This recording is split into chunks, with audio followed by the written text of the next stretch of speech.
Aku tahu suamiku selingkuh. Yang lebih aneh lagi, aku tidak marah. Aku tidak melempar ponselnya. Aku tidak berteriak. Aku bahkan tidak menangis di depannya. Aku hanya memandang wajah laki-laki yang sudah menemaniku hampir 11 tahun itu, lalu tersenyum kecil seolah tidak terjadi apa-apa. Padahal, tepat beberapa menit sebelumnya, aku baru saja membaca percakapan yang menghancurkan seluruh hidupku. Aku kangen. Kapan kita bisa ketemu lagi tanpa harus bohong sama istrimu? Kalimat itu masih menempel di kepalaku sampai sekarang. Lucunya, bukan kalimat balasan suamiku yang paling menyakitkan. Yang paling membuat dadaku sesak justru kenyataan bahwa selama ini aku begitu percaya padanya. Aku selalu yakin, laki-laki yang setiap pagi mencium keningku sebelum berangkat kerja itu tidak mungkin mengkhianatiku. Ternyata aku salah. Kalau kalian ada di posisiku, apa yang akan kalian lakukan? Langsung membongkar semuanya? Atau memilih diam seperti yang kulakukan? Aku masih ingat jelas hari itu. Arga sedang mandi. Ponselnya bergetar berkali-kali di atas meja ruang makan. Selama bertahun-tahun menikah, aku tidak pernah sekalipun membuka ponselnya tanpa izin. Bukan karena aku tidak penasaran, tetapi karena aku percaya. Kepercayaan itu terasa lebih berharga daripada rasa ingin tahu. Namun entah kenapa, pagi itu hatiku tidak tenang. Aku hanya ingin mematikan suara notifikasinya agar tidak terus berbunyi. Begitu layar menyala, muncul nama seorang perempuan yang belum pernah kudengar sebelumnya. Maya. Pesan terakhirnya muncul tanpa perlu kubuka. Dadaku langsung terasa kosong. Tanganku mendadak dingin. Jemariku gemetar sampai hampir menjatuhkan ponsel itu ke lantai. Aku mencoba meyakinkan diriku sendiri. Mungkin ini urusan pekerjaan. Mungkin aku terlalu curiga. Mungkin semua ini hanya salah paham. Aku membuka ruang percakapan itu dengan napas yang terasa berat. Setiap kalimat yang kubaca seperti mencabut sedikit demi sedikit seluruh kepercayaanku. Mereka tidak hanya saling memanggil sayang. Mereka membicarakan pertemuan-pertemuan yang selama ini kukira adalah perjalanan dinas. Mereka tertawa tentang kebohongan yang berhasil mereka lakukan di belakangku. Bahkan ada foto yang membuat mataku berhenti berkedip. Arga sedang tersenyum. Senyum yang dulu hanya kulihat ketika kami baru menikah. Aku tidak sadar air mataku sudah jatuh mengenai layar ponsel. Bukan karena aku lemah, melainkan karena saat itu aku baru menyadari satu hal. Laki-laki yang selama ini tidur di sampingku ternyata sudah lama hidup bersama perempuan lain di belakangku. Suara pintu kamar mandi terbuka membuatku buru-buru menghapus air mata. Aku mengembalikan ponsel itu tepat di tempat semula. Beberapa detik kemudian Arga keluar sambil mengeringkan rambutnya. Ran, kopi udah jadi. Aku menoleh. Iya, sebentar lagi. Suaraku terdengar biasa saja. Bahkan aku sendiri heran bagaimana aku masih bisa berbicara setenang itu. Ia mendekat, mencium keningku seperti setiap pagi. Dulu ciuman itu selalu membuatku merasa dicintai. Hari itu rasanya seperti seseorang sedang menusukkan pisau pelan-pelan ke dadaku. Aku berangkat dulu ya? Iya, hati-hati. Arga tersenyum, lalu pergi tanpa sedikit pun menyadari bahwa seluruh kebohongannya baru saja terbongkar. Begitu suara mesin mobilnya menghilang dari halaman, kakiku langsung kehilangan tenaga. Aku terduduk di lantai dapur. Tangisku pecah tanpa suara. Aku menutup mulutku sendiri agar isakanku tidak terdengar keluar rumah. Rumah yang selama ini kuanggap tempat paling aman mendadak terasa asing. Aku terus bertanya pada diriku sendiri. Kurang apa aku? Selama menikah aku selalu berusaha menjadi istri yang baik. Aku bangun lebih pagi untuk menyiapkan sarapannya. Aku mengurus rumah tanpa mengeluh.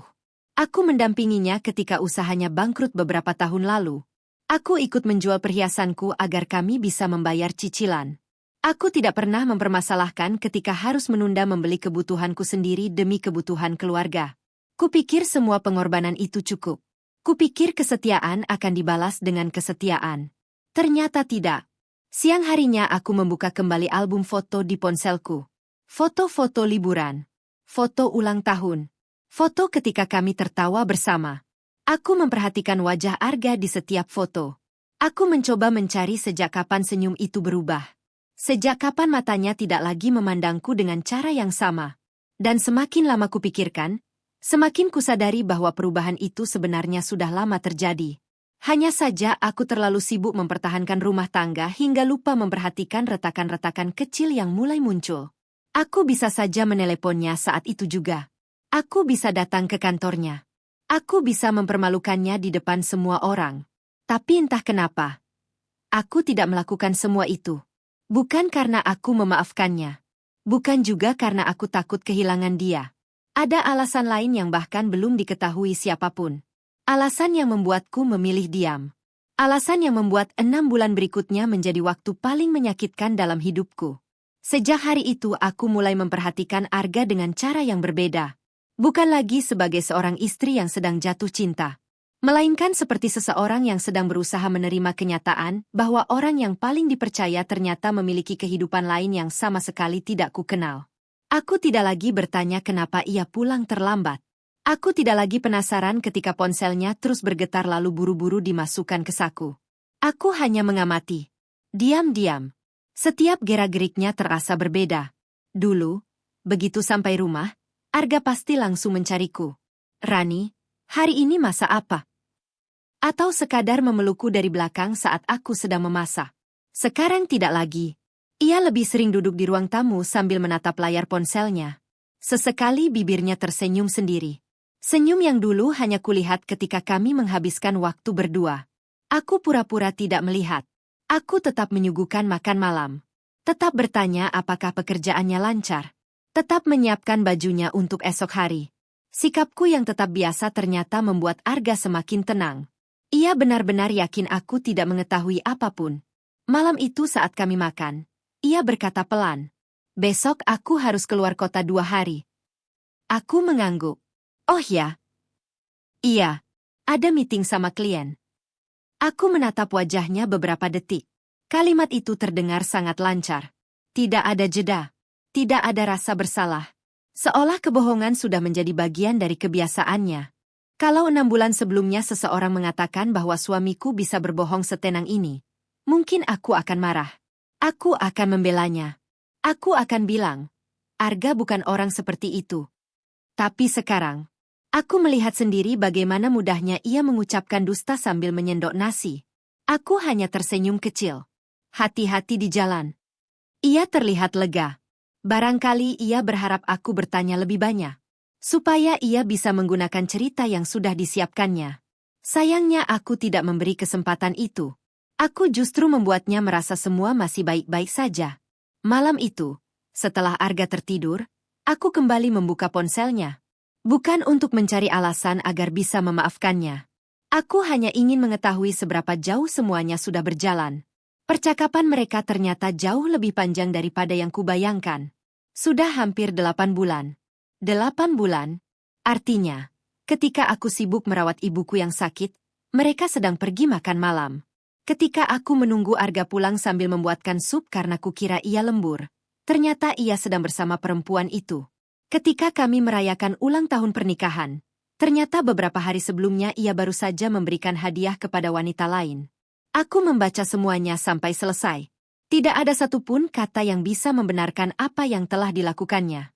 Yang membuatku semakin sesak justru satu pesan dari perempuan itu. Aku nggak enak sama istrimu. Arga menjawab singkat. Tenang aja. Dia nggak akan pernah tahu. Aku menutup layar ponsel. Bukan karena tidak sanggup membaca lagi, melainkan karena aku baru sadar. Selama ini yang dianggap paling bodoh dalam hubungan ini adalah aku. Padahal justru akulah satu-satunya orang yang benar-benar tulus. Keesokan paginya Arga berangkat seperti biasa. Ia membawa koper kecil. Sebelum masuk mobil, ia masih sempat melambaikan tangan. Aku membalas lambaian itu.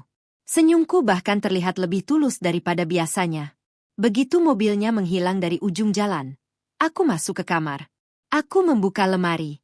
Mengambil sebuah map berwarna biru yang sudah kusimpan selama hampir setahun. Di dalamnya terdapat hasil pemeriksaan rumah sakit, beberapa lembar laboratorium, foto hasil pemindaian, dan satu amplop putih yang belum pernah kubuka lagi sejak pertama kali menerimanya. Tanganku kembali bergetar. Aku sebenarnya tidak ingin mengingat hari itu. Hari ketika dokter memintaku duduk lebih lama di ruang konsultasi. Hari ketika hidupku berubah bahkan sebelum aku mengetahui perselingkuhan Arga. Aku menarik napas panjang. Mataku berhenti pada tanggal yang tertera di hasil pemeriksaan itu. Tanggal itu bahkan lebih dulu daripada hari ketika aku membaca chat perselingkuhan suamiku. Artinya, saat Arga mulai mengkhianatiku, aku sebenarnya sudah lebih dulu mengetahui bahwa tubuhku sedang menyimpan sesuatu yang jauh lebih mengerikan. Aku belum pernah menceritakan hasil pemeriksaan itu kepada siapapun, termasuk kepada suamiku. Bukan karena aku tidak percaya, melainkan karena waktu itu aku ingin memastikan semuanya lebih dulu. Namun sekarang, setelah mengetahui pengkhianatannya, aku justru semakin yakin bahwa rahasia ini harus tetap kusimpan.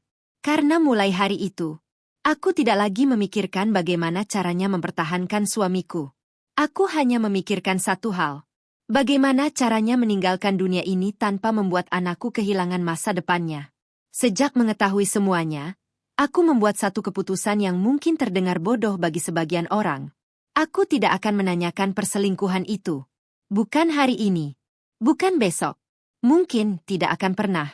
Aku tahu, keputusan itu akan membuat banyak orang bertanya-tanya. Kenapa aku tidak melawan? Kenapa aku tidak meminta penjelasan? Kenapa aku masih memasakkan makanan kesukaannya? Percayalah, bukan karena aku terlalu mencintainya, melainkan karena hidupku tiba-tiba berubah arah. Perselingkuhan Arga memang menghancurkan hatiku. Tapi ada sesuatu yang jauh lebih menghancurkan daripada itu. Sesuatu yang bahkan belum diketahui siapapun. Aku kembali memasukkan map biru itu ke dalam lemari. Aku menguncinya. Seolah dengan begitu aku juga bisa mengunci semua ketakutanku. Siang itu ponselku berdering. Nama rumah sakit muncul di layar. Aku memejamkan mata beberapa detik sebelum mengangkatnya. Selamat siang, Bu Rani. Dokter meminta ibu datang besok pagi. Ada beberapa hasil lanjutan yang perlu dijelaskan. Iya, saya akan datang. Suaraku terdengar tenang. Begitu telepon ditutup, tubuhku langsung lemas. Aku sudah tahu apa yang akan mereka katakan. Atau setidaknya, aku sudah menebaknya. Malamnya Arga menelepon dari luar kota. Ran, aku mungkin pulang agak malam besok. Iya. Kamu nggak nanya aku lagi di mana? Aku tersenyum pahit. Kalau memang pekerjaanmu belum selesai, ya selesaikan dulu. Ia tertawa kecil. Kamu memang paling ngerti aku. Kalimat itu membuat dadaku kembali sesak. Ironis sekali. Orang yang berkata aku paling mengerti dirinya justru tidak tahu apapun tentang hidupku sekarang. Ia tidak tahu kalau setiap malam aku sulit tidur. Ia tidak tahu kalau aku sering menangis diam-diam di kamar mandi agar anak kami tidak mendengar. Ia tidak tahu kalau aku mulai takut melihat kalender. Karena setiap lembar tanggal yang terlewati terasa seperti sesuatu sedang menghitung mundur hidupku. Keesokan paginya aku datang ke rumah sakit sendirian. Aku sengaja tidak memberitahu siapapun. Ruang tunggu itu dipenuhi banyak orang. Ada pasangan muda yang saling menggenggam tangan. Ada seorang ibu yang ditemani anak laki-lakinya. Ada seorang suami yang terus memijat bahu istrinya sambil menenangkan. Aku memandang mereka satu persatu. Entah kenapa, air mataku hampir jatuh. Bukan karena iri. Aku hanya membayangkan. Seandainya Arga masih menjadi laki-laki yang kukenal dulu. Mungkin hari ini aku tidak akan duduk sendirian. Perawat memanggil namaku. Aku masuk ke ruang dokter dengan langkah pelan. Dokter yang sama menyambutku. Wajahnya ramah. Tapi sorot matanya membuatku semakin takut. Ibu Rani, silakan duduk. Aku duduk tanpa berkata apa-apa. Beliau membuka map berisi seluruh hasil pemeriksaanku. Ruangan itu terasa sangat sunyi. Hanya suara pendingin ruangan yang terdengar pelan. Ibu, hasil pemeriksaan lanjutan sudah keluar. Aku menggenggam ujung tas sekuat tenaga. Sel-selnya berkembang lebih cepat daripada yang kami perkirakan. Aku menundukkan kepala. Meski sudah menduga, tetap saja rasanya seperti dihantam sesuatu yang sangat keras. Kami tetap akan berusaha melakukan pengobatan. Tapi ibu harus mempersiapkan diri. Aku tidak langsung menjawab. Butuh beberapa detik sebelum suaraku keluar. Kalau saya mengikuti semua pengobatan, berapa lama? Dokter terdiam. Beliau tampak memilih kata-kata. Kami tidak bisa memastikan. Tapi, beliau menarik napas pelan. Kalau melihat kondisinya sekarang, kemungkinan waktunya tidak panjang. Aku memejamkan mata. Semua suara mendadak menghilang. Yang tersisa hanya satu bayangan. Wajah anakku. Aku tidak takut mati. Sungguh. Yang kutakutkan adalah meninggalkan anakku sebelum ia benar-benar siap. Lalu bayangan berikutnya muncul. Wajah Arga. Suamiku. Laki-laki yang sekarang sedang sibuk mencintai perempuan lain. Aneh sekali. Di saat seperti ini, aku masih memikirkan apakah ia akan baik-baik saja setelah aku tidak ada. Aku mengusap air mata yang akhirnya jatuh. Dokter memberikan beberapa lembar jadwal terapi. Beliau juga menyarankan agar aku segera memberitahu keluarga. Tolong jangan hadapi ini sendirian, Bu. Aku hanya mengangguk. Kalau dokter tahu kenyataan hidupku sekarang, mungkin beliau akan mengerti kenapa aku memilih diam. Aku pulang menjelang sore. Rumah terasa begitu sepi. Aku berjalan ke kamar, memandangi foto pernikahan kami yang masih tergantung rapi di dinding. Di foto itu Arga tersenyum sangat bahagia. Aku juga. Kami terlihat seperti pasangan yang akan hidup bersama sampai tua. Aku mendekati bingkai foto itu, mengusap debu tipis di sudutnya. Lalu tanpa sadar aku berbisik pelan. Aku sudah memaafkanmu. Air mataku kembali jatuh. Tapi bukan karena kamu pantas dimaafkan. Aku memaafkanmu. Karena mungkin aku tidak punya cukup waktu untuk terus membencimu. Di luar rumah, suara mobil Arga mulai terdengar memasuki halaman. Aku segera menghapus air mata, mengambil napas panjang, lalu kembali mengenakan senyum yang beberapa hari terakhir selalu kupaksakan. Karena mulai malam itu, aku memutuskan akan menjalani dua kehidupan sekaligus. Di depan Arga, aku akan menjadi istri yang seolah tidak mengetahui apapun. Sementara diam-diam, aku akan menyiapkan semua yang dibutuhkan anakku untuk hidup tanpa ibunya. Malam itu Arga pulang lebih larut dari biasanya. Begitu membuka pintu, ia langsung tersenyum kepadaku seperti tidak ada dosa yang sedang disembunyikannya. Aku pulang. Iya. Aku bawain martabak favorit kamu. Aku menatap kotak martabak yang masih hangat di tangannya. Dulu, hal kecil seperti itu selalu berhasil membuatku bahagia. Sekarang rasanya berbeda. Aku tahu, hadiah kecil itu bukan lagi tanda cinta. Mungkin hanya cara untuk meredakan rasa bersalahnya sendiri. Aku tetap menerimanya. Terima kasih. Ia tampak lega. Kami makan bersama seperti pasangan biasa. Ia bercerita tentang pekerjaannya, tentang klien, tentang perjalanan dinas, tentang kemacetan. Semua terdengar begitu meyakinkan. Kalau saja aku belum membaca isi ponselnya, mungkin aku masih akan percaya setiap kata yang keluar dari mulutnya. Aku hanya mengangguk sesekali. Sesekali tersenyum. Sesekali bertanya seperlunya. Tidak sekalipun aku menyebut nama Maya. Tidak sekalipun. Setelah makan malam selesai, Arga memandangku cukup lama. Kamu akhir-akhir ini berubah. Aku mengangkat kepala. Berubah gimana? Kamu lebih tenang. Aku tersenyum kecil. Mungkin karena aku capek. Ia mengangguk pelan. Kalau ada apa-apa, cerita ya. Kalimat itu hampir membuatku tertawa. Lucu sekali. Orang yang sedang menghancurkan hidupku justru memintaku untuk terbuka kepadanya. Andai ia tahu. Setiap malam aku tidur sambil memikirkan bagaimana masa depan anak kami jika suatu hari aku benar-benar tidak bangun lagi. Malam semakin larut. Arga tertidur lebih dulu. Aku menatap wajahnya cukup lama. Masih wajah yang sama ketika pertama kali melamarku. Masih alis yang sama. Masih garis senyum yang dulu selalu membuatku merasa aman.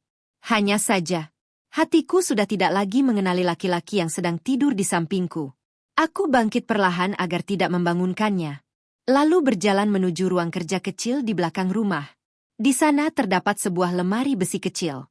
Aku membuka kuncinya. Map biru itu kembali berada di tanganku. Di sampingnya kini ada buku tabungan, polis asuransi, sertifikat rumah, akta kelahiran anak kami.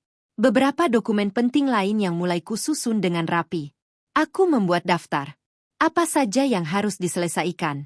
Tagihan listrik, biaya sekolah, tabungan pendidikan, nomor rekening, kontak notaris, kontak sahabatku, Nadia. Semua kutulis sedetail mungkin. Aku tidak ingin ada satupun yang membuat anakku kesulitan nanti. Tanganku berhenti ketika menulis kalimat terakhir. Untuk masa depan Aira. Nama anak kami. Air mataku langsung jatuh. Aira baru berusia 8 tahun. Ia masih sering memelukku sebelum tidur. Masih meminta diceritakan dongeng. Masih berebut tempat di sampingku setiap malam. Bagaimana mungkin anak sekecil itu harus belajar hidup tanpa ibunya? Aku menutup wajahku dengan kedua tangan. Tangisku pecah lagi. Namun seperti biasanya, tidak ada suara. Aku sudah terlalu terbiasa menangis dalam diam. Keesokan harinya, setelah mengantar Aira ke sekolah, aku pergi ke bank. Petugas bank menyapaku ramah. Ada yang bisa kami bantu, Bu? Aku ingin mengubah data ahli waris dan membuat rekening baru atas nama anakku. Petugas itu mengangguk. Prosesnya cukup lama. Selama menunggu, pikiranku melayang kemana-mana. Aku membayangkan Aira lulus sekolah, masuk kuliah, menikah, memiliki anak. Semua momen yang mungkin tidak akan sempat kusaksikan. Dadaku kembali terasa sesak. Selesai dari bank, aku menuju kantor notaris. Aku ingin memastikan semua dokumen penting tidak akan menimbulkan masalah di kemudian hari. Notaris yang sudah cukup lama mengenalku memandang heran.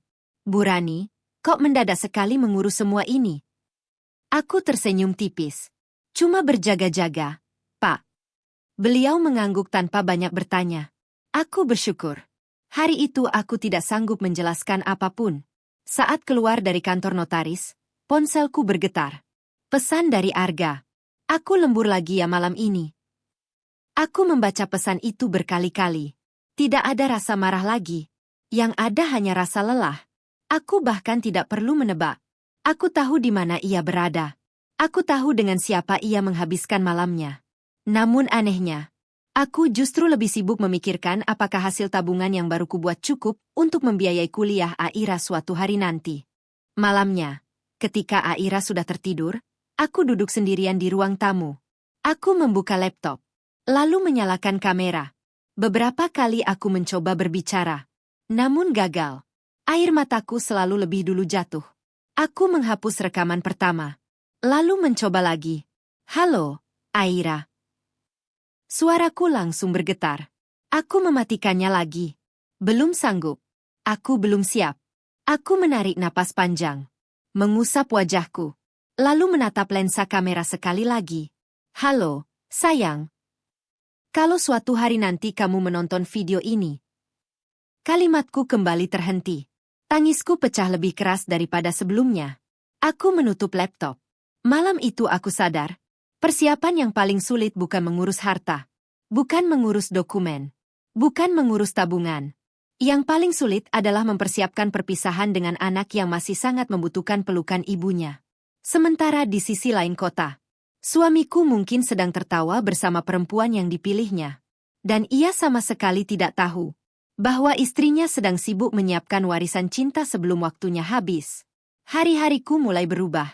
Bukan karena Arga berubah menjadi suami yang lebih baik. Justru sebaliknya. Ia semakin sering pulang larut malam. Alasannya selalu sama. Lembur, meeting, klien, perjalanan dinas. Aneh ya. Dulu aku selalu menghitung berapa jam ia terlambat pulang. Sekarang aku justru menghitung berapa kali aku masih diberi kesempatan melihat matahari terbit. Prioritasku berubah. Aku tidak lagi sibuk mencari bukti perselingkuhan. Aku lebih sibuk menyelesaikan urusan hidupku. Pagi itu aku menghubungi satu-satunya orang yang benar-benar kupercaya. Nadia. Kami sudah bersahabat sejak kuliah. Ia mengenalku jauh sebelum aku mengenal Arga. Kalau ada satu orang yang bisa membaca isi hatiku hanya dari cara aku tersenyum, orang itu adalah Nadia. Ada waktu hari ini? Tanyaku lewat telepon. Sore aku kosong. Kenapa? Aku pengin ketemu. Suaraku sengaja kubuat biasa. Namun rupanya Nadia tetap menangkap sesuatu. Kamu habis nangis? Aku terdiam beberapa detik. Nanti aja kita ngobrol. Sore harinya kami bertemu di sebuah kafe kecil yang tidak jauh dari rumah sakit. Aku sengaja memilih tempat itu. Entah kenapa.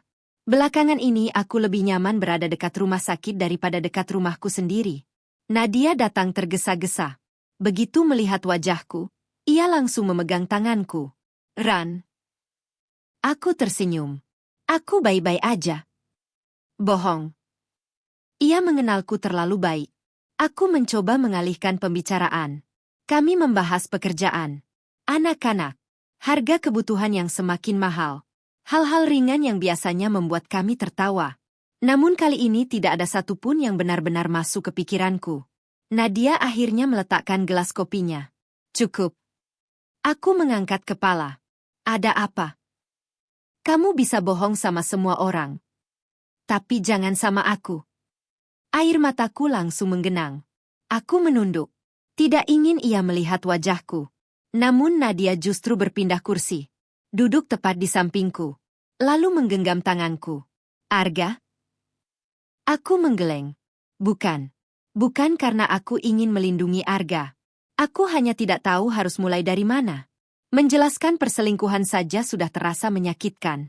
Apalagi menjelaskan penyakit yang diam-diam sedang menggerogoti tubuhku. Aku sakit. Hanya 2 kata itu yang akhirnya keluar. Nadia langsung membeku. Sakit apa? Aku membuka tas perlahan. Map biru itu kembali keluar. Map yang beberapa minggu terakhir tidak pernah jauh dariku. Kubuka satu demi satu hasil pemeriksaan. Tanganku bergetar. Aku menyerahkannya kepada Nadia. Ia membaca halaman pertama. Lalu halaman kedua. Wajahnya perlahan berubah. Semakin lama semakin pucat. Matanya mulai berkaca-kaca. Ran. Ia menatapku dengan bibir bergetar. Kamu? Kenapa baru cerita sekarang? Aku tersenyum tipis. Aku sendiri juga baru belajar menerima. Nadia memelukku begitu erat. Pelukan itu langsung meruntuhkan semua kekuatan yang selama ini kupaksakan. Aku menangis. Benar-benar menangis. Untuk pertama kalinya sejak mengetahui perselingkuhan Arga. Selama ini aku selalu menangis sendirian. Di kamar mandi. Di dapur. Di ruang kerja. Namun hari itu, aku akhirnya membiarkan seseorang melihat betapa rapuhnya diriku. Beberapa menit kemudian aku mulai sedikit tenang. Nadia mengusap air matanya sendiri. Arga tahu. Aku menggeleng. Belum. Kenapa? Aku menatap keluar jendela. Mobil-mobil berlalu lalang. Orang-orang berjalan tergesa-gesa. Semua tampak sibuk menjalani hidupnya. Sementara hidupku terasa seperti sedang menghitung mundur. Aku tahu dia selingkuh. Kalimat itu keluar begitu saja. Nadia langsung memalingkan wajah. Apa? Aku udah tahu. Sejak kapan? Hampir 3 bulan. Tangannya langsung mencengkeram lenganku. Kamu serius? Aku mengangguk pelan. Kenapa kamu diam? Aku tersenyum. Senyum yang bahkan terasa asing bagiku sendiri. Awalnya aku pengin marah. Pengin teriak. Pengin nanya apa salahku. Tapi setelah dokter bilang umurku mungkin gak panjang. Perselingkuhannya tiba-tiba terasa kecil. Nadia langsung menangis lagi. Ran, jangan ngomong begitu. Aku serius. Aku capek. Aku nggak mau sisa hidupku habis buat bertengkar. Aku cuma pengin memastikan Aira nanti baik-baik aja. Ruangan kembali hening. Kami sama-sama tidak berbicara selama beberapa menit. Nadia akhirnya bertanya dengan suara lirih. Kalau nanti Arga tahu semuanya, apa kamu yakin dia bakal sanggup hidup dengan penyesalan itu? Aku menatap meja di depanku. Lama sekali. Lalu menjawab sangat pelan. Itu bukan lagi urusanku. Aku nggak sedang menghukumnya. Aku cuma kehabisan waktu. Kalimat itu membuat Nadia kembali menangis. Sementara aku, entah kenapa, air mataku justru sudah berhenti. Mungkin karena ada titik ketika seseorang sudah terlalu lelah untuk terus menangis. Sebelum kami pulang, Nadia menggenggam kedua tanganku. Janji satu hal sama aku. Apa? Kasih tahu Arga. Aku menggeleng pelan. Bukan sekarang. Ran. Aku belum siap. Kalau dia berubah cuma karena kasihan. Aku nggak mau. Aku ingin tahu. Siapa Arga yang sebenarnya? Suami yang memilih keluarganya? Atau laki-laki yang memilih perempuan lain? Nadia menutup wajahnya. Ia tidak sanggup menjawab. Sementara aku mulai menyadari sesuatu. Waktu terus berjalan. Dan tanpa kusadari, kalender di rumah sudah memasuki bulan keempat sejak aku mengetahui perselingkuhan itu. Memasuki bulan keempat, tubuhku mulai tidak bisa lagi diajak bekerja sama. Awalnya hanya cepat lelah. Naik beberapa anak tangga saja napasku sudah tersengal. Saat sedang memasak, tanganku beberapa kali kehilangan tenaga sampai sendok yang kupegang jatuh ke lantai. Aku selalu memastikan semua itu terjadi ketika Arga tidak ada di rumah. Aku tidak ingin dia curiga. Bukan karena aku masih ingin menyembunyikan penyakit ini. Aku hanya belum siap melihat perubahan sikap yang mungkin muncul karena rasa kasihan. Aku ingin dicintai sebagai istrinya. Bukan dirawat sebagai seseorang yang sedang menunggu ajal. Suatu pagi, Aira memeluk pinggangku dari belakang saat aku sedang menyiapkan bekalnya. Ibu. Iya, sayang. Ibu kurusannya. Tanganku langsung berhenti mengoleskan selai roti. Aku tersenyum sambil membalik badan. Enggak kok. Teman Aira bilang kalau orang kurus biasanya sakit. Aku mengusap rambutnya. Ibu cuma lagi kecapean. Kalau capek istirahat ya. Iya. Ia memelukku erat. Pelukan kecil itu hampir membuatku menangis. Aku membalas pelukannya lebih lama dari biasanya. Mencium kepalanya berkali-kali.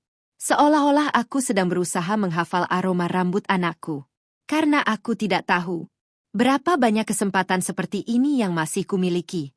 Siang harinya aku kembali menjalani terapi. Ruang kemoterapi terasa dingin. Beberapa pasien tersenyum kepadaku. Ada yang jauh lebih muda. Ada pula yang usianya sudah lebih dari 60 tahun. Kami saling melempar senyum. Senyum yang aneh. Senyum orang-orang yang sama-sama sedang berusaha terlihat kuat. Perawat memasang infus di lenganku. Ada yang menemani hari ini, Bu. Aku menggeleng. Enggak ada. Ibu datang sendiri lagi? Iya. Perawat itu tersenyum iba. Semangat ya, Bu. Aku hanya mengangguk. Kalau dulu mendengar kata semangat membuatku merasa lebih kuat. Sekarang kata itu justru membuat dadaku terasa semakin berat. Karena aku mulai sadar, semangat saja tidak selalu cukup. Beberapa jam kemudian aku keluar dari rumah sakit dengan tubuh yang jauh lebih lemas. Aku sengaja berhenti di taman kecil di depan rumah sakit. Duduk sendirian. Melihat anak-anak berlari mengejar gelembung sabun. Aku membayangkan Aira ada di antara mereka. Lalu tanpa sadar aku mulai menulis sesuatu di buku kecil yang selalu kubawa. Buat Aira. Kalau nanti ibu sudah nggak ada, jangan pernah merasa sendiri. Ibu percaya kamu akan tumbuh menjadi anak yang baik. Jangan benci ayah. Karena kebencian cuma akan membuat hidupmu lebih berat daripada kehilangan. Aku berhenti menulis. Tanganku gemetar. Kalimat terakhir terasa paling sulit. Aku baru sadar. Bahkan setelah semua yang dilakukan Arga, aku masih berusaha menjaga hubungan antara ayah dan anak. Mungkin beginilah seorang ibu.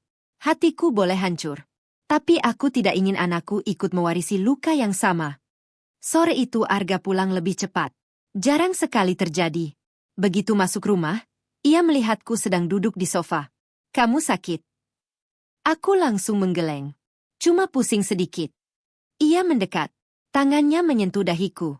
Sentuhan itu membuatku terdiam. Sudah lama sekali ia tidak memperhatikanku seperti ini. Badan kamu panas. Nanti juga turun. Kita ke dokter yuk. Aku tersenyum kecil. Nggak usah. Yakin? Iya. Ia masih memandang wajahku beberapa detik. Entah kenapa. Untuk pertama kalinya sejak perselingkuhan itu, aku melihat ada kegelisahan di matanya. Bukan rasa bersalah. Lebih seperti rasa khawatir. Namun kekhawatiran itu datang sangat terlambat. Malamnya aku mendengar Arga menelepon seseorang di teras. Suaranya pelan. Aku tidak berniat menguping. Tapi beberapa kalimat tetap terdengar jelas. Aku nggak bisa malam ini. Istri aku lagi kurang sehat. Beberapa detik hening. Lalu ia berkata lagi. Nanti aku jelasin.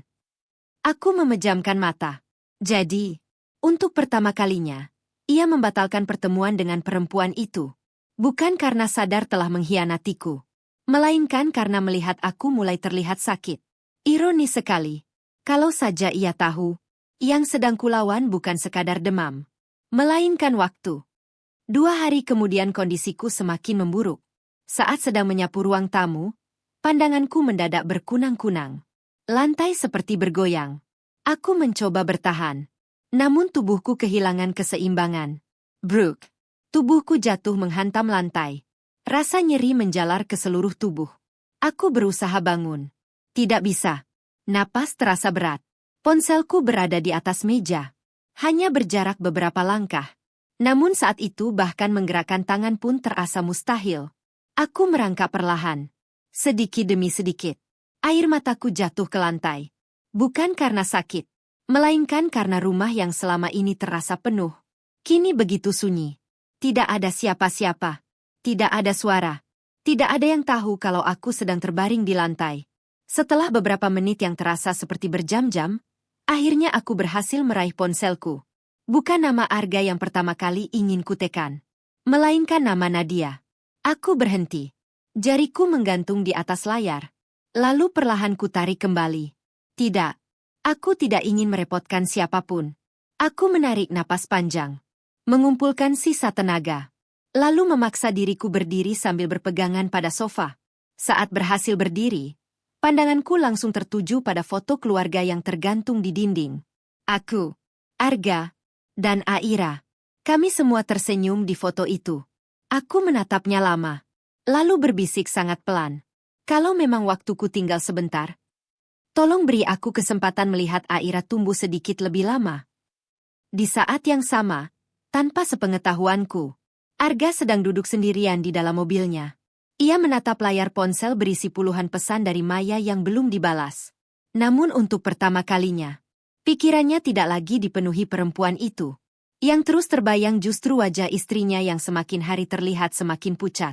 Sejak hari aku pingsan di rumah, Arga mulai berubah. Perubahannya memang kecil. Hampir tidak terlihat. Tapi sebagai orang yang pernah mencintainya sepenuh hati, aku masih bisa membaca setiap perubahan itu. Ia mulai lebih sering pulang sebelum larut malam. Sesekali ia bertanya apakah aku sudah makan. Ia bahkan beberapa kali menawarkan diri mengantar Aira ke sekolah. Kalau semua itu terjadi 6 bulan yang lalu, mungkin aku akan merasa sangat bahagia. Sayangnya, semua datang ketika hatiku sudah terlalu lelah untuk berharap. Suatu malam, saat kami sedang duduk di ruang tamu, Arga tiba-tiba memandangku cukup lama. Ran? Iya. Kamu jujur ya? Aku menoleh. Kamu sebenarnya lagi sakit apa? Aku tersenyum pelan. Kenapa nanya begitu? Soalnya kamu beda. Beda gimana? Kamu makin kurus. Sering melamun. Kalau malam aku bangun, kamu kadang gak ada di samping.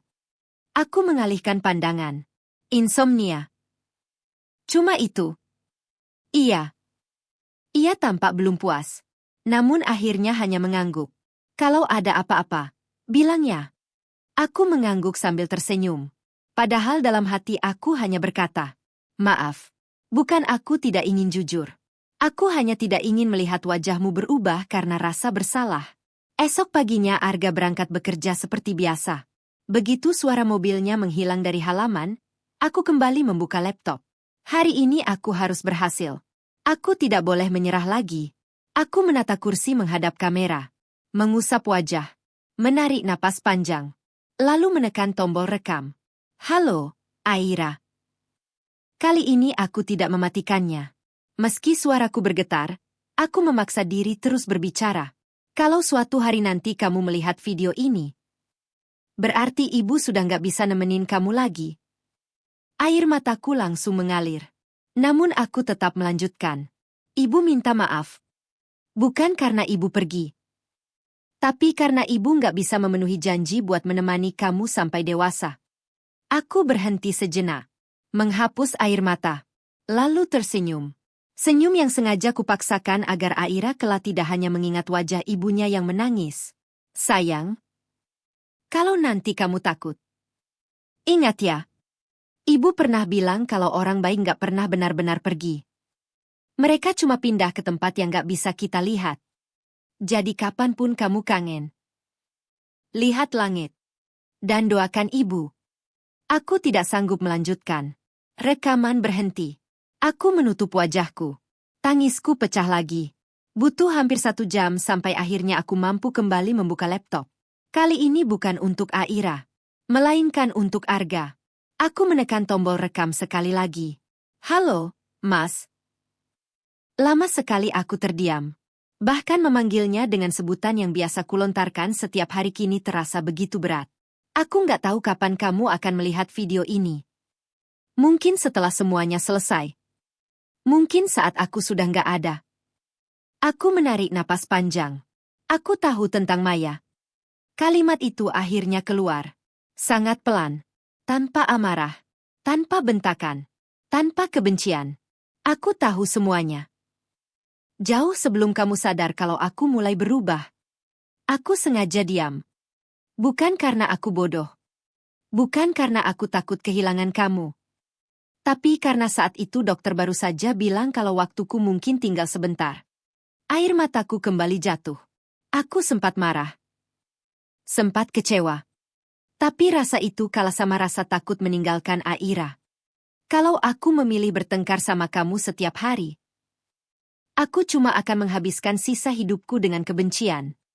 Aku nggak mau seperti itu. Aku ingin pergi dengan hati yang ringan. Aku memandang lurus ke arah kamera. Kalau nanti kamu benar-benar menyesal, tolong jangan habiskan hidupmu untuk menangisi aku. Tebus semua kesalahanmu dengan menjaga Aira. Itu saja. Aku mematikan kamera, lalu memindahkan kedua video itu ke sebuah flash disk kecil. Flash disk itu kusimpan di dalam amplop coklat. Di atasnya kutulis dengan spidol hitam. Dibuka setelah aku tiada. Amplop itu kemudian kusimpan bersama seluruh dokumen penting. Di bagian paling atas. Supaya mudah ditemukan. Sore harinya Nadia datang ke rumah. Ia membawa makanan kesukaanku. Namun begitu melihat wajahku, senyumnya langsung hilang. Kamu habis terapi lagi? Aku mengangguk. Iya. Kuat. Aku tersenyum. Harus. Nadia memegang tanganku. Arga gimana? Belakangan dia lebih sering di rumah. Dia masih sama perempuan itu. Aku terdiam. Beberapa hari terakhir aku memang tidak lagi melihat pesan-pesan baru di ponselnya. Aku juga tidak pernah mencari tahu. Sudah tidak penting lagi. Aku nggak tahu. Nadia menarik napas panjang. Ran, kalau ternyata dia mulai berubah, apa kamu akan kasih tahu semuanya? Aku memandang foto Aira yang terpajang di lemari, lalu menggeleng pelan. Aku punya rencana lain. Rencana yang bahkan belum pernah kuceritakan kepada siapapun, termasuk Nadia. Aku ingin Arga mengetahui semua kebenaran. Bukan saat aku masih bisa menjelaskan, melainkan ketika penjelasanku hanya bisa ia dengar dari suaraku yang terekam. Aku ingin ia merasakan sunyi yang selama ini kurasakan. Sunyi ketika ingin meminta maaf. Tapi orang yang ingin dimintai maaf sudah tidak bisa menjawab. Aku tahu keputusan itu mungkin terdengar kejam. Namun bukan itu tujuanku. Aku hanya ingin, untuk sekali saja, Arga benar-benar mendengarkan setiap kata yang selama ini tak pernah sempat kuucapkan. Dan aku ingin saat itu terjadi, tidak ada lagi kesempatan baginya untuk memotong pembicaraanku dengan alasan, pembelaan, atau kebohongan. Hari-hari setelah itu berjalan dengan cara yang aneh. Rumah kami masih sama. Meja makan masih berada di tempat yang sama. Foto keluarga masih tergantung di dinding. Suara tawa Aira masih memenuhi ruang tamu setiap sore. Kalau ada orang luar yang melihat kami, mungkin mereka akan mengira keluarga kami baik-baik saja. Padahal di dalam rumah itu, ada seorang istri yang sedang menunggu ajal. Dan ada seorang suami yang belum sadar kalau penyesalan terbesar dalam hidupnya sudah tinggal menghitung waktu. Aku mulai lebih sering kelelahan. Bahkan sekadar menyisir rambut terasa menguras tenaga. Setiap kali mandi, semakin banyak rambut yang tertinggal di saluran air. Awalnya hanya beberapa helai. Lalu puluhan. Kemudian segenggam. Aku berdiri lama di depan cermin. Mengusap rambutku perlahan. Sekali usap lagi, beberapa helai ikut menempel di telapak tanganku. Aku tersenyum kecil. Ternyata, waktuku memang benar-benar berjalan. Aku tidak menangis. Aku hanya mengambil kerudung dari lemari. Sejak hari itu aku lebih sering menutup kepala, bahkan ketika berada di dalam rumah. Bukan karena malu. Aku hanya tidak ingin Aira bertanya terlalu banyak. Suatu sore, saat sedang melipat pakaian, Aira masuk ke kamar. Ibu? Iya, sayang. Besok di sekolah ada acara hari keluarga. Aku menoleh sambil tersenyum. Oh ya, semua orang tua boleh datang. Dadaku langsung terasa sesak. Kapan acaranya? Hari Sabtu. Aku menghitung dalam hati. Hari Sabtu berarti jadwal terapiku. Aku terdiam cukup lama. Ibu datangkan. Tatapan mata Aira penuh harap. Aku menggenggam kedua tangannya. Ibu usahainnya. Janji? Aku tidak sanggup mengucapkan kata itu. Sebagai gantinya aku mencium keningnya. Kalau ibu bisa, ibu pasti datang. Aira mengangguk. Ia tampak puas dengan jawabanku. Namun begitu ia keluar kamar, aku langsung terduduk di lantai. Aku menutup mulutku agar tangisku tidak terdengar. Aku mulai sadar. Aku tidak lagi berani membuat janji kepada anakku sendiri. Karena aku tidak tahu apakah tubuhku masih akan sanggup menepatinya. Malam harinya Arga pulang lebih cepat. Ia terlihat gelisah. Sejak masuk rumah, ponselnya terus berdering. Beberapa kali ia melihat layar, namun tidak pernah diangkat. Akhirnya ia mematikan suara ponselnya. Aku pura-pura tidak memperhatikan. Saat kami makan malam, ia hampir tidak menyentuh makanannya. Mas. Iya. Kamu lagi banyak pikiran. Ia menghela napas panjang. Lagi nyelesain sesuatu. Ada masalah di kantor. Ia menggeleng. Bukan. Aku tidak bertanya lagi. Beberapa menit kemudian ia berdiri. Aku keluar sebentar. Mau kemana? Ada yang harus diselesaikan. Aku hanya mengangguk. Tanpa ia sadari, aku tahu persis kemana ia pergi. Bukan karena mengikuti, melainkan karena beberapa menit setelah ia pergi, ponselnya yang tertinggal di meja tiba-tiba bergetar. Layar menyala. Nama yang selama ini tidak pernah benar-benar hilang dari hidupku kembali muncul. Maya. Pesan itu hanya satu kalimat. Kalau ini memang keputusanmu, aku nggak akan ganggu lagi. Aku memandangi layar beberapa detik, lalu perlahan mengembalikan ponsel itu ke tempat semula.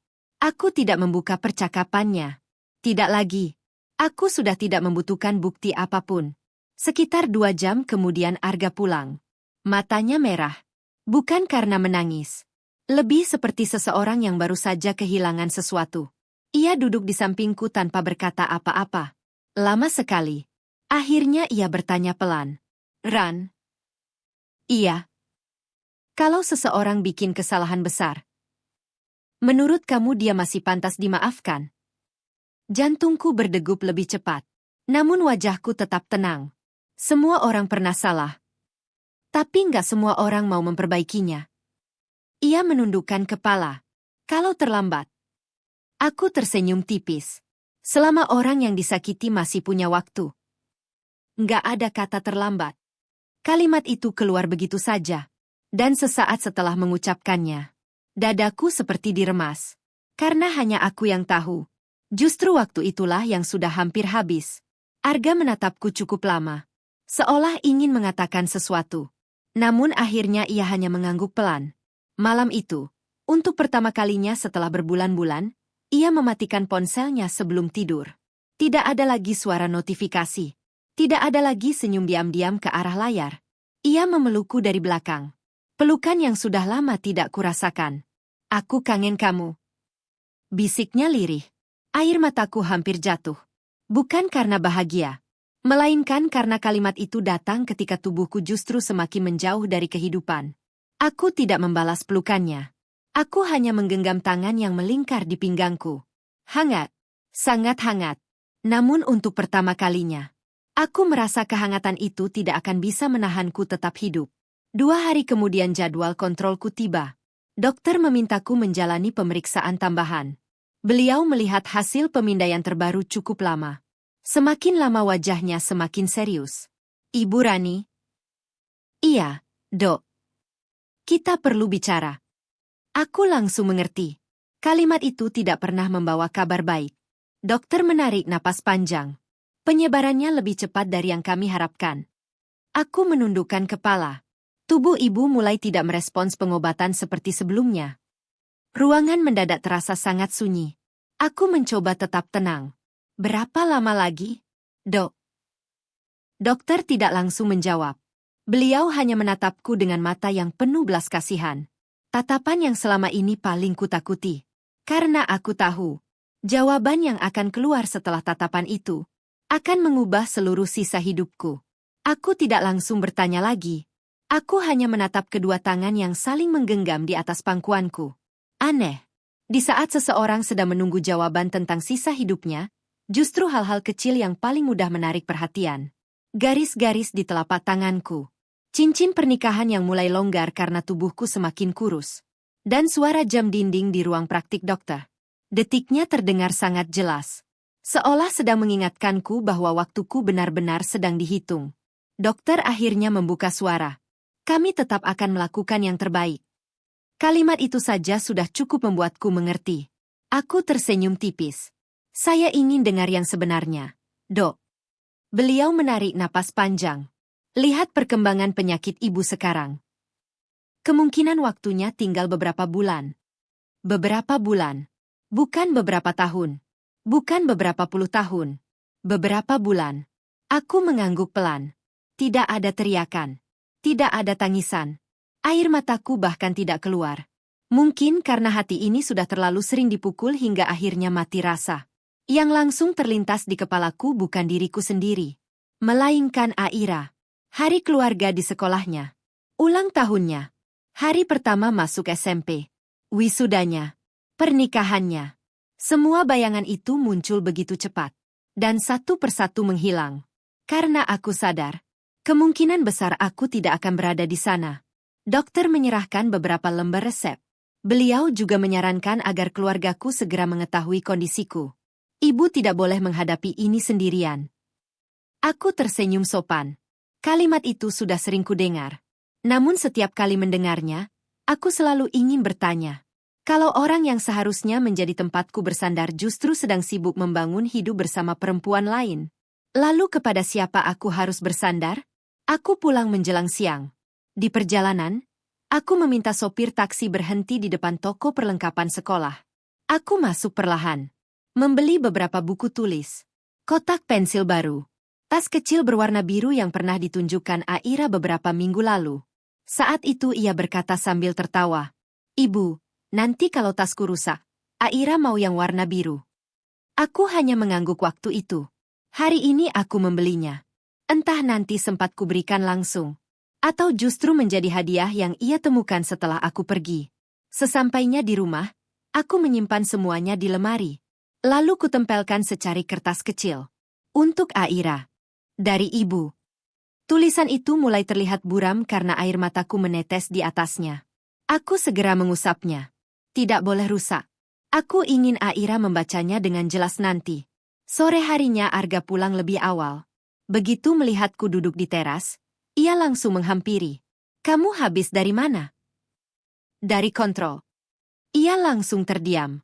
Kontrol. Aku baru sadar. Aku salah bicara. Selama ini aku selalu mengatakan pergi bertemu teman atau mengurus dokumen. Hari ini, karena pikiranku kosong, kata itu keluar begitu saja. Kontrol apa? Aku berusaha tersenyum. Kolesterol. Ia mengernyit. Kok nggak pernah bilang? Nggak penting. Ran. Tatapan matanya kali ini berbeda. Ia tidak terlihat curiga. Ia terlihat takut. Aku segera berdiri. Aku mau istirahat. Saat melewatinya, ia tiba-tiba memegang pergelangan tanganku. Pegangannya tidak kuat. Justru terasa ragu. Kamu kurus banget. Aku menatap wajahnya. Untuk pertama kalinya setelah berbulan-bulan, aku melihat mata itu berkaca-kaca. Bukan karena mengetahui semuanya, melainkan karena akhirnya ia benar-benar memperhatikanku. Sayangnya, perhatian itu datang ketika tubuhku sudah hampir menyerah. Malamnya aku terbangun karena batuk. Batuk yang tidak kunjung berhenti. Aku buru-buru masuk ke kamar mandi agar Aira tidak mendengar. Kupasang keran air agar suara batukku tertutup. Beberapa detik kemudian, telapak tanganku terasa hangat. Aku melihatnya perlahan. Ada bercak darah. Merah. Sangat merah. Aku mematung. Meski dokter sudah menjelaskan kemungkinan ini, tetap saja melihatnya dengan mata sendiri terasa jauh lebih menakutkan. Aku membersihkannya cepat-cepat. Menyiram wastafel berkali-kali. Memastikan tidak ada bekas sedikit pun. Saat membuka pintu kamar mandi, Arga sudah berdiri di depan pintu. Ran. Aku tersenyum. Kebangun. Kamu batuk. Masuk angin. Ia menatapku lama, lalu perlahan mengangguk. Namun malam itu aku tahu, ia mulai tidak mempercayai setiap alasan yang kuberikan. Keesokan paginya, saat Arga berangkat bekerja, ia lupa membawa dompetnya. Aku berniat menyusul. Perjalanan menuju kantornya tidak terlalu jauh. Sesampainya di sana, resepsionis langsung mengenaliku. Silakan, Bu. Pak Arga sedang di ruang rapat. Aku mengangguk. Aku menunggu di ruang tamu kantor. Tak lama kemudian, dari ujung lorong terdengar suara beberapa karyawan sedang berbicara. Pak Arga sekarang beda ya? Iya, katanya udah putus sama yang itu. Kasihan istrinya sih. Untung akhirnya sadar. Aku menundukkan kepala. Jadi benar. Ia benar-benar mengakhiri hubungan itu. Kalau saja semua ini terjadi beberapa bulan yang lalu, mungkin aku akan menangis bahagia.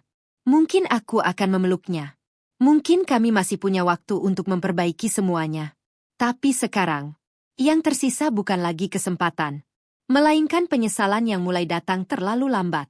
Saat Arga keluar dari ruang rapat dan melihatku berdiri sambil membawa dompetnya, senyumnya langsung mengembang. Namun entah kenapa, saat melihat senyum itu, hatiku justru dipenuhi satu ketakutan. Bagaimana kalau akhirnya ia benar-benar kembali mencintaiku? Tepat ketika aku harus meninggalkannya? Sejak hari itu, Arga benar-benar berubah. Perubahannya tidak lagi samar. Ia mulai pulang tepat waktu. Setiap sore ia mengajak Aira bermain di halaman. Sesekali ia membantuku mencuci piring.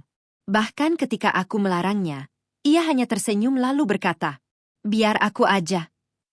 Kalimat sederhana itu justru membuat dadaku semakin sesak. Bukan karena aku tidak menyukainya, melainkan karena aku terus bertanya dalam hati, kenapa semua ini baru sekarang?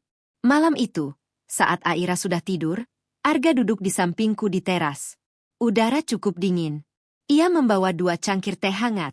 Sudah lama sekali kami tidak duduk berdua seperti ini. Ran. Iya. Makasih ya. Aku menoleh. Makasih buat semua yang udah kamu lakuin selama ini. Aku tersenyum kecil. Tumben ngomong begitu. Ia tertawa hambar. Aku baru sadar. Aku banyak kurangnya. Aku memandang langit. Kalau saja ia tahu, aku sudah tidak membutuhkan ucapan terima kasih. Yang kubutuhkan hanyalah waktu. Dan waktu itu sudah tidak bisa dibeli dengan penyesalan sebesar apapun. Arga kembali berbicara. Kalau suatu hari aku bikin kamu kecewa, apa kamu masih bisa maafin aku? Aku memejamkan mata beberapa detik, lalu menjawab pelan. Aku udah maafin kamu. Ia langsung menoleh. Udah? Iya. Tapi, aku menghentikan kalimatku. Tidak. Belum waktunya. Belum sekarang. Arga tampak kebingungan. Namun ia tidak bertanya lebih jauh. Ia hanya menggenggam tanganku. Pegangan itu hangat. Hangat seperti dulu. Sayangnya, tubuhku justru terasa semakin dingin. Beberapa hari kemudian tibalah hari keluarga di sekolah Aira. Aku memaksa diriku datang. Meski dokter sudah melarang terlalu banyak beraktivitas. Aku mengenakan pakaian yang paling kusukai. Sedikit riasan untuk menyamarkan wajah yang semakin pucat. Kerudung yang menutupi rambutku yang mulai menipis. Saat kami tiba, Aira langsung berlari menggandeng tanganku. Wah, ibu beneran datang. Tawanya begitu lepas. Aku tersenyum. Iya, ibu kan janji bakal usahain. Hari itu kami mengikuti berbagai permainan. Lomba menyusun balok. Lomba memasukkan bola ke keranjang. Lomba berjalan sambil membawa balon. Aku berkali-kali hampir kehilangan keseimbangan. Namun setiap kali melihat Aira tertawa, aku kembali mengumpulkan tenaga. Di sela acara, guru kelas menghampiri kami. Pak Arga, Bu Rani. Aira selalu cerita kalau orang tuanya paling kompak. Aku dan Arga saling berpandangan. Tidak ada yang menjawab. Hanya senyum tipis. Kalau guru itu tahu kenyataan hidup kami, mungkin ia tidak akan mengatakan hal itu. Menjelang acara selesai, seluruh keluarga diminta berfoto bersama. Aku berdiri di tengah. Aira memeluk lengan kiriku. Arga merangkul bahuku. Saat kamera menghitung. 3, 2, 1. Aku tersenyum selebar mungkin. Dalam hati aku berdoa. Semoga ini bukan foto terakhir yang dimiliki Aira bersama kedua orang tuanya. Malam harinya tubuhku benar-benar menyerah. Demamku tinggi. Napas terasa berat. Arga panik. Kita ke rumah sakit sekarang. Nggak usah. Ran, jangan keras kepala. Ia hampir memaksaku berdiri. Namun aku menahan tangannya. Mas. Iya. Tolong buka lemari kerja. Ia terlihat bingung. Ngapain? Tolong. Ia berlari menuju ruang kerja. Beberapa saat kemudian ia kembali membawa map biru. Ini.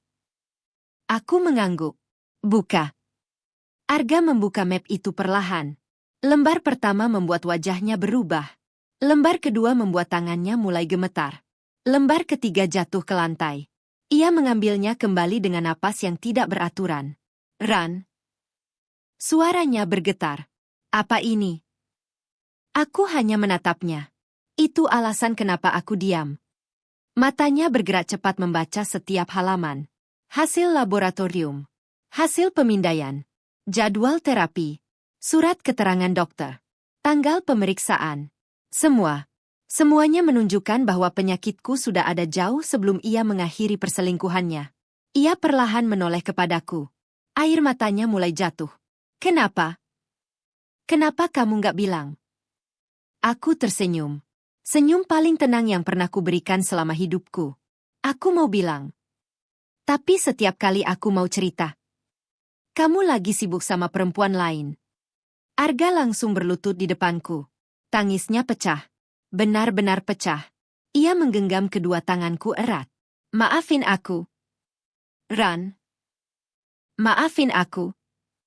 Aku mengusap kepalanya perlahan.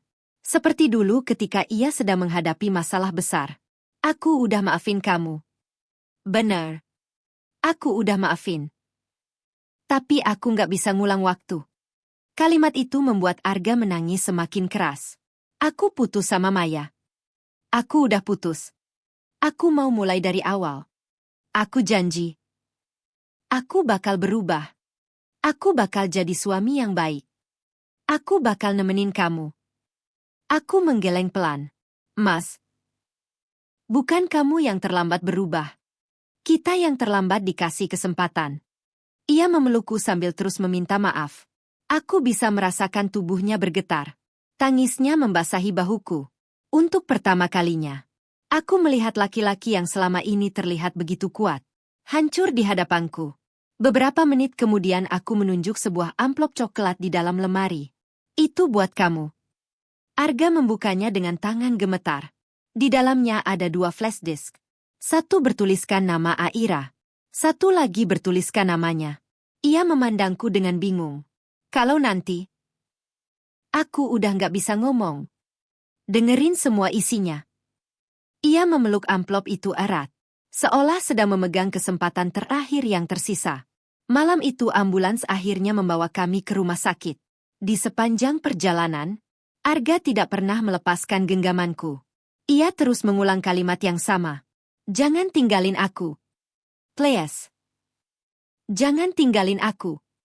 Aku menoleh ke arahnya, lalu tersenyum pelan. Mas, tolong janji satu hal. Apapun. Jangan pernah bikin Aira ngerasa kehilangan 2 orang tua sekaligus. Air mata Arga kembali jatuh. Aku janji.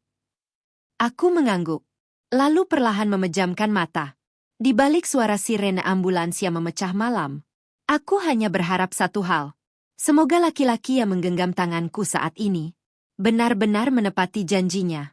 Karena sebentar lagi, aku mungkin sudah tidak bisa lagi mengingatkannya.